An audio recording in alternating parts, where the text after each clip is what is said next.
Ready start.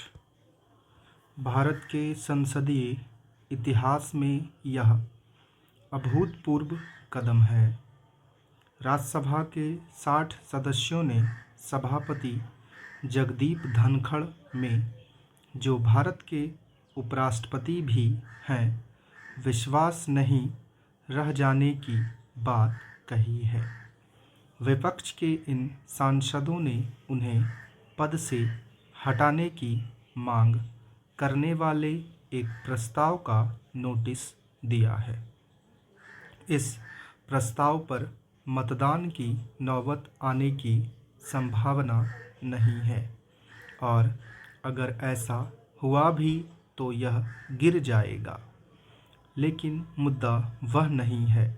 लोकतंत्र के लिए जो चीज़ वाकई मायने रखती है और नुकसानदेह है, वह है सभापति और विपक्षी सदस्यों के बीच भरोसे का अभाव। विपक्ष ने धनखड़ के पक्षपाती होने के सबूत के तौर पर उनके द्वारा दी गई व्यवस्थाओं और उनके सार्वजनिक बयानों का हवाला दिया है। धनखड़ ने एक ऐसे स्थगन प्रस्ताव के विषय पर भारतीय जनता पार्टी भाजपा के सांसदों को बोलने की अनुमति दी, जिसे उन्होंने 9 दिसंबर को खुद खारिज किया था। उनका यह निर्णय विपक्ष के इंतहाई कदम उठाने की आखिरी वजह बना।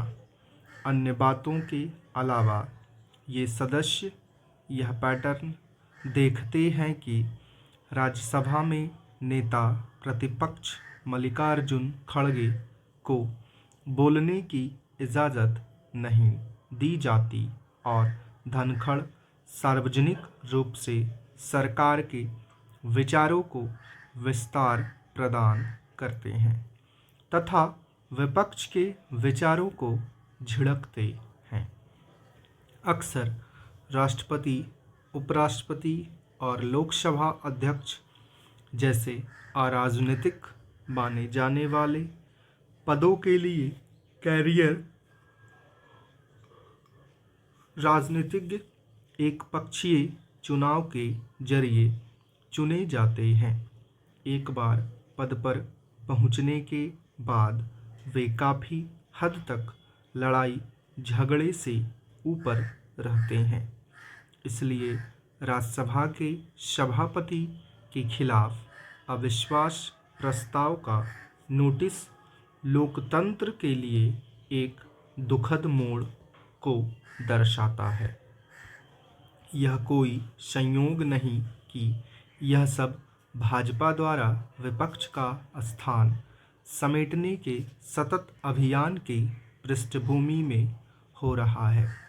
सरकार की आलोचना को राष्ट्र विरोधी कृत्य के रूप में चित्रित किया जाता है और संस्थाओं व व्यक्तियों को अक्सर आक्षेपों के जरिए निशाना बनाया जाता है। भाजपा और विपक्ष के बीच बहुत कम संवाद है। अगर संसद बस राजनीतिक जुबानी जंग का एक और मंच बन जाती है तो इससे लोकतंत्र मजबूत होने के बजाय कमज़ोर होगा। संसदीय कार्यवाहियों से नागरिकों को यह संदेश मिलना चाहिए कि सरकार उनकी आवाज़ों के प्रति संवेदनशील है। सरकार द्वारा धनखड़ के बचाव में उनकी जाति का जिक्र किया गया है और मुख्य विपक्षी दल की निंदा की गई, जिसमें इस कदम के भारत विरोधी होने का आक्षेप भी शामिल था।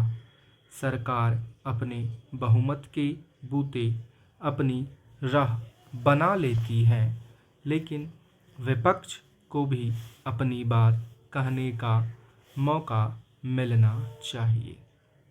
जब संसद, सरकार और विपक्ष के बीच शत्रुता की बंधक बन जाती है, तब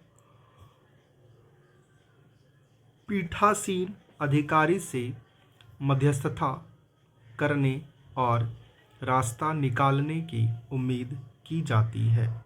पीठासीन अधिकारी की यह भूमिका तभी संभव है जब पदासीन व्यक्ति तटस्थ हो और उसे ऐसा माना भी जाए। शिकायतों के गुणदोष से परे सभापति अपने आलोचकों को यह आश्वस्त करने के लिए अग्रसक्रिय तरीका अपना सकते हैं कि वह सांस्थानिक सत्यनिष्ठा की रक्षा के लिए राजनीतिक लड़ाई